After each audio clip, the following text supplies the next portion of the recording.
ಒಂದೇ ಮಾತಲ್ಲಿ ಹೇಳ್ತೀನಿ, ಹೆಣ್ಣು ಮಾಯೆ ಗಂಡು ನಾಯಿ ಅಂತ. ಈ ಗಂಡು ಜಾತಿ ಅಂತ ಏನಿದೆ, ಇನ್ಕ್ಲೂಡಿಂಗ್ ಮೀ, ಇಲ್ಲಿ ಪ್ರತಿಯೊಬ್ಬನು ನಾಯಿನೇ.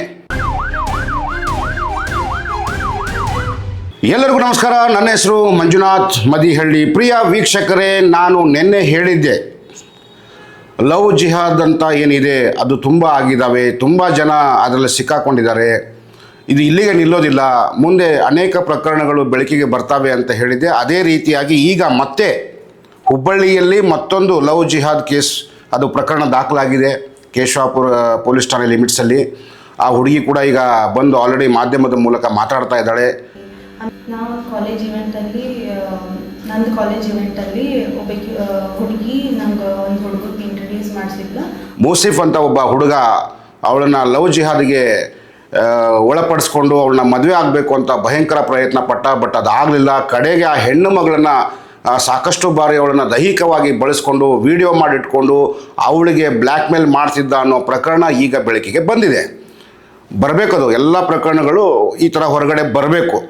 ಇನ್ನೊಂದು ವಿಷಯ ಅಂತಂದರೆ, ಈಗೇನು ಸಮೀರ್ ಮುಲ್ಲಾ ಅಂತ ಏನು ತಗಲು ಹಾಕ್ಕೊಂಡಿದ್ದಾನೆ, ಇವು ಒಂದು ಹುಡುಗಿ, ಆ ಖುಷಿ ಕಲಬುರ್ಗಿ ಅಂತ ಏನಿದ್ದಾಳೆ, ಅವಳು ಒಬ್ಬಳೇ ಅಲ್ಲ, ಇನ್ನೂ ಇಬ್ಬರು. ನನಗೆ ಬಲ್ಲ ಮೂಲಗಳಿಂದ ಬಂದ ಮಾಹಿತಿ ಏನಂತಂದರೆ, ಇನ್ನೂ ಇಬ್ಬರು SSK ಸಮಾಜಕ್ಕೆ ಸೇರಿದ ಯುವತಿಯರಿಬ್ಬರು ಇದ್ದಾರೆ, ಜೊತೆಗೆ ಮಾರ್ವಾಡಿ ಸಮುದಾಯಕ್ಕೆ ಸೇರಿದ ಇಬ್ಬರು ಹುಡುಗಿಯರಿದ್ದಾರೆ ಅಂತ ನನಗೊಂದು ಮಾಹಿತಿ ಬಂದಿದೆ. ಇದನ್ನು ಈಗ ಪೊಲೀಸರು ತನಿಖೆ ಮಾಡಿದರೆ ಆ ಪ್ರಕರಣ ಬೆಳಕಿಗೆ ಬರುತ್ತೆ. ಇದು ಪೊಲೀಸ್ ಇಲಾಖೆ ಗಮನಕ್ಕೆ ನಾನು ತರ್ತಾ ಇದ್ದೀನಿ. ಜೊತೆಗೆ ಈ ಯಾರು ಸಮೀರ್ ಮುಲ್ಲಾನ ಈ ಒಂದು ಕಿರುಕುಳಕ್ಕೆ ಒಳಗಾಗಿದ್ದೀರಿ, ನೀವೇನು ನೋವು ಅನುಭವಿಸಿದ್ದೀರಿ, ನೀವು ಯಾರೇ ಆಗಿರಿ, ನೀವು ಯಾವುದೇ ಸಮಾಜದವರಾಗಿರಿ, ದಯವಿಟ್ಟು ಮಾನ ಮರ್ಯಾದೆ ಗಂಜಿ ಮನೇಲಿ ಕೂತ್ಕೋಬೇಡಿ. ಇಲ್ಲ ಅಂತಂದರೆ, ನೀವು ಹೊರಗಡೆ ಬರಲಿಲ್ಲ ಅಂತಂದರೆ ಬೇರೆ ಸಮುದಾಯದ ಹೆಣ್ಣುಮಕ್ಕಳು ಮತ್ತೆ ಇವ್ರಿಗೆ ಬಲಿ ಆಗ್ತಾರೆ. ಸೊ ಹಾಗಾಗಿ ನಿಮಗೆ ತೊಂದರೆ ಆಗಿದ್ದರೆ ಬೆಳಕಿಗೆ ಬಂದು ಇದೊಂದು ಏನು ನಿಮ್ಮ ಮೇಲೆ ಅತ್ಯಾಚಾರ ಅದೇನೋ ಕಿರುಕುಳ ನಡೆದಿದೆ, ಅದನ್ನು ನೀವು ಪೊಲೀಸ್ ಇಲಾಖೆಯ ಗಮನಕ್ಕೆ ತೊಗೊಂಡು ಬನ್ನಿ ಅಂತ ನಾನು ತಮ್ಮಲ್ಲಿ ಕೇಳ್ಕೊಳ್ತೀನಿ. ಆಮೇಲೆ ಈ ಸಮೀರ್ ಮುಲ್ಲಾ ಅವರ ತಂದೆ ಶರೀಫ್ ಮುಲ್ಲಾ ಏನಿದ್ದಾನೆ, ಇವನೇನು ಕಡಿಮೆ ಆಸಾಮಿ ಅಲ್ಲ. ಇವರ ಹಿನ್ನೆಲೆ, ಇವರ ಬ್ಯಾಕ್ಗ್ರೌಂಡ್ ಕೇಳಿಬಿಟ್ರೆ ಭಾಳ ಕರಾಳವಾದ ಸ್ಟೋರಿ ಇದೆ ಇವ್ರದ್ದು. ಇವ್ರು ಈಗಲೂ ಕೂಡ ಈ ಮಾರ್ವೆಲ್ ಆರ್ಟಿಜಾ ಅಂತ ಒಂದು ಕಾಂಪ್ಲೆಕ್ಸ್ ಇದೆ KMC ಗೇಟ್ ಎದುರುಗಡೆ, ಅಲ್ಲಿ ಇವ್ರದ್ದು ರೋಲ್ಯಾಂಡ್ ಅಂತ ಒಂದು ಮಸಾಜ್ ಪಾರ್ಲರ್ ಇದೆ. ಅಲ್ಲಿ ಇವರು ಎಲ್ಲ ರೀತಿಯ ಅನೈತಿಕ ಚಟುವಟಿಕೆಯನ್ನು ನಡೆಸ್ತಾ ಇದ್ದಾರೆ ಕೂಡ. ಆಮೇಲೆ ಇವರಿಗೆ ಕೆಲವು ಕಾಂಗ್ರೆಸ್ ನಾಯಕರ ಬೆಂಬಲ ಇದೆ, ಜೊತೆಗೆ BJP ಪಕ್ಷದಲ್ಲಿ ಇರ್ತಕ್ಕಂಥ ಒಬ್ಬ ರಾಜಕಾರಣಿಯ ಬೆಂಬಲ ಇದೆ. ನಾನು ಹೆಸರು ಹೇಳ್ಬೋದು, ಆದರೆ ಇವತ್ತು ಒಂದು ಉನ್ನತ ಸ್ಥಾನದಲ್ಲಿದ್ದಾರೆ. ಆ ಸ್ಥಾನಕ್ಕೆ ಗೌರವ ಕೊಟ್ಟು ನಾನು ಹೆಸರನ್ನು ಬಳಸಲಿಕ್ಕೆ ಬರೋದಿಲ್ಲ. ಈ ಶರೀಫ್ ಮುಲ್ಲಾ ಏನಿದ್ದಾನೆ, ಅವನು ಮಗಳೊಬ್ರು ಇರ್ತಾಳೆ ರುಕ್ಸಾನಾ ಅಂತ, ಅವಳು ಗಂಡ ರಿಯಾಜ್ ಅಂತ ಹೇಳ್ಬಿಟ್ಟು, ಅವಳು ಏನೋ ಒಂದು ವರ್ಷದಿಂದ ಸತ್ತು ಹೋಗ್ತಾಳೆ. ಆದರೆ ಅವಳು ಯಾಕೆ ಸಾಯ್ತಾಳೆ ಅನ್ನೋದು ಯಾರಿಗೂ ಗೊತ್ತಿಲ್ಲ. ಅದು ಕೂಡ ಒಂದು ನಿಗೂಢವಾಗೇ ಇದೆ. ಆ ಹೆಣ್ಣು ಮಗಳು ಕೂಡ, ಆ ಹೆಣ್ಣು ಮಗಳ ಒಂದು ಅಂತ್ಯಕ್ರಿಯೆಗೆ ಒಬ್ಬ ರಾಜಕಾರಣಿ ಹೋಗ್ತಾನೆ ತನ್ನ ಕಾರಲ್ಲಿ. ಭಾಳ ದೊಡ್ಡ ಸ್ಥಾನದಲ್ಲಿದ್ದಾರೆ. ಇವತ್ತು ನಾನು ಹೆಸರು ಬಿಟ್ಬಿಟ್ರೆ ನಾಳೆ ಇದು ನನ್ನ ಅಕೌಂಟ್ ಎಲ್ಲ ಸಸ್ಪೆಂಡ್ ಆಗೋದು ಅಥವಾ ಅದನ್ನು ಬ್ಲಾಕ್ ಮಾಡಿಸೋದು ಮಾಡ್ತಾರೆ. ಸೊ ನಾನು ಹಿಂಟ್ ಕೊಡ್ತಾ ಇದ್ದೀನಿ, ಇಲ್ಲಿ ಕೆಲವು ರಾಜಕಾರಣಿಗಳು ಸಮೀರ್ ಮುಲ್ಲಾನ ಕುಟುಂಬಕ್ಕೆ ಸಪೋರ್ಟ್ ಮಾಡ್ತಾ ಇದ್ದಾರೆ. ಇಂಥ ಪ್ರಕರಣಗಳು ಧಾರವಾಡ ಜಿಲ್ಲೆಯಲ್ಲಿ ಹುಬ್ಬಳ್ಳಿ ತಾಲೂಕಿನಲ್ಲಿ ಆಗಿದೆ. ಈ ರಾಜಕಾರಣಿಗಳಿಗೆ ಒಂದು ಹೆಣ್ಣು ಮಗಳ ಬದುಕು ಹಾಳಾಗಿದೆ. ಈ ಒಂದು ಪ್ರಕರಣದಲ್ಲಿ ನಾವು ಭಾಗಿಯಾಗಬಾರ್ದು, ಅವ್ರಿಗೆ ಒಂದು ಬೆಂಬಲ ಕೊಡಬಾರ್ದು ಅನ್ನೋ ಸಾಮಾನ್ಯ ಜ್ಞಾನ ಕೂಡ ಇವತ್ತಿನ ರಾಜಕಾರಣಿಗಳಿಗಿಲ್ಲ. ಅರ್ಥ ಮಾಡ್ಕೊಳ್ಳಿ.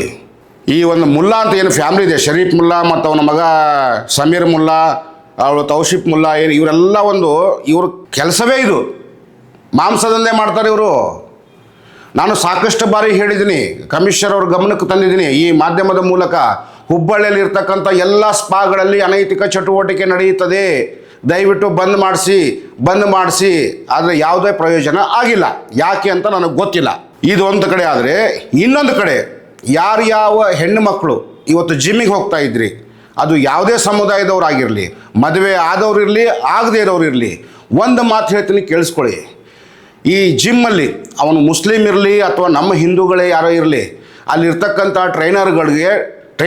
ಟ್ರೈನರ್ಗಳೇನಿರ್ತಾರೆ ಅವರು ಹೆಣ್ಣು ಮಕ್ಕಳನ್ನ ಟಾರ್ಗೆಟ್ ಮಾಡ್ತಾರೆ. ಎಸ್ಪೆಷಲಿ ಜಾಸ್ತಿ ಮಾಡೋದು ಮುಸ್ಲಿಮು, ಅದು ಲವ್ ಜಿಹಾದಿಗೋಸ್ಕರ. ಇನ್ನು ನಮ್ಮವರು ಕೆಲವರು ಇದ್ದಾರೆ, ಕೆಲವರು, ಎಲ್ಲರೂ ಅಂತ ನಾನು ಹೇಳಲ್ಲ. ನೀವು ಜಿಮ್ಮಿಗೆ ಹೋಗ್ತೀರಾ, ಆ ಜಿಮ್ಮಲ್ಲಿ ಮದುವೆ ಆಗದೇ ಇರೋರು ಈ ಜಿಮ್ ಬಾಡಿಗಳನ್ನ ನೋಡಿ ಅಟ್ರಾಕ್ಟ್ ಆಗ್ತೀರಾ ನೀವು. ಅವನ ಬಾಡಿ ಹಂಗಿದೆ, ಅವನ ಬಾಡಿ ಹಿಂಗಿದೆ, ಅವನು ಅಷ್ಟು ಚೆನ್ನಾಗಿದ್ದಾನೆ, ಇಷ್ಟು ಹ್ಯಾಂಡ್ಸಮ್ ಆಗಿದ್ದಾನೆ. ಇದರಲ್ಲಿ ಏನು ಪ್ರಯೋಜನ ಇಲ್ಲ. ಅದು ಕೇವಲ ಅಟ್ರಾಕ್ಷನ್. ಅದು ಯಾವನೋ ಒಬ್ಬ ಸಿಕ್ಸ್ ಪ್ಯಾಕ್ ಮಾಡಿಬಿಟ್ರೆ, ಯಾವನೋ ಒಬ್ಬ ಮೈ ಬೆಳೆಸಿಬಿಟ್ರೆ ಅವನು ದೊಡ್ಡ ಗಂಡಸಂತಲ್ಲ. ಗುಂಡಿಗೆ ಗಟ್ಟಿ ಇರಬೇಕು. ಗುಂಡಿಗೆ ಗಟ್ಟಿ ಇರೋನು ನಿಜವಾದ ಗಂಡಸು.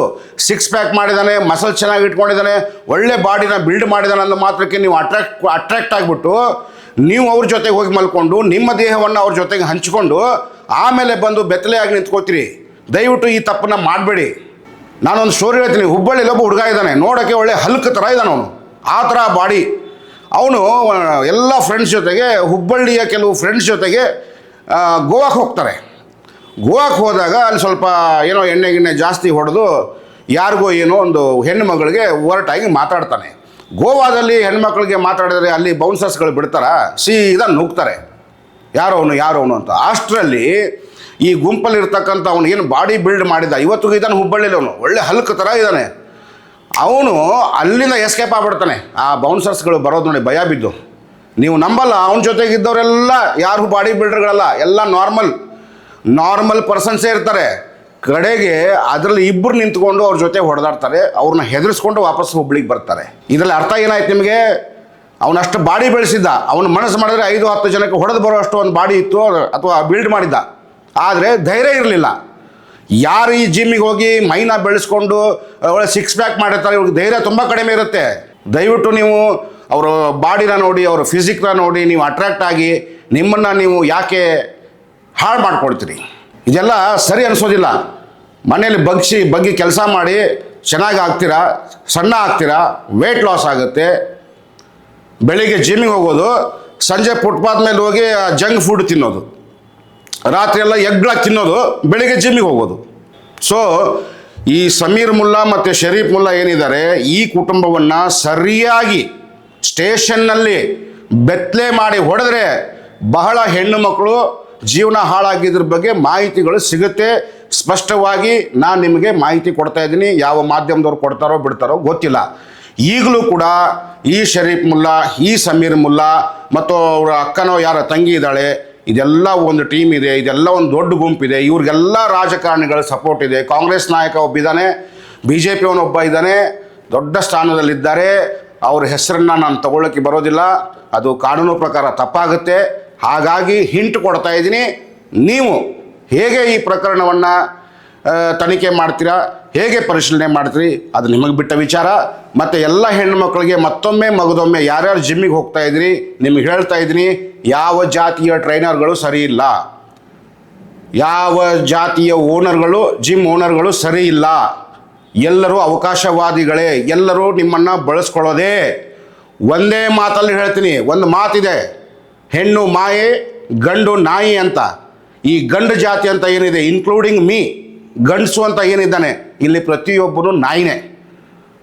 ಆಯಿತಾ? ಇಲ್ಲಿ ಯಾರು ಶ್ರೀರಾಮಚಂದ್ರರಲ್ಲ, ಯಾರೂ ಇಲ್ಲ. ಇದು ಕಲಿಯುಗ. ಇಲ್ಲಿ ಶ್ರೀರಾಮಚಂದ್ರ ಅಂತ ಗಂಡಸು ಯಾವನೂ ಇಲ್ಲ. ಈ ಮಾತನ್ನು ಅರ್ಥ ಮಾಡ್ಕೊಳ್ಳಿ. ಈ ಹೆಣ್ಣು ಅನ್ನೋ ಮಾಯೆಯನ್ನು ಈ ಗಂಡು ಅನ್ನೋ ಒಂದು ನಾಯಿ ಏನಿದೆ ತಿಂದಾಕ್ಬಿಡುತ್ತೆ. ಎಚ್ಚರವಾಗಿರ್ರಿ, ಎಚ್ಚರಿಕೆಯಿಂದ ಇರ್ರಿ. ಎಲ್ಲರಿಗೂ ಒಳ್ಳೆಯದಾಗಲಿ. ನಮಸ್ತೆ.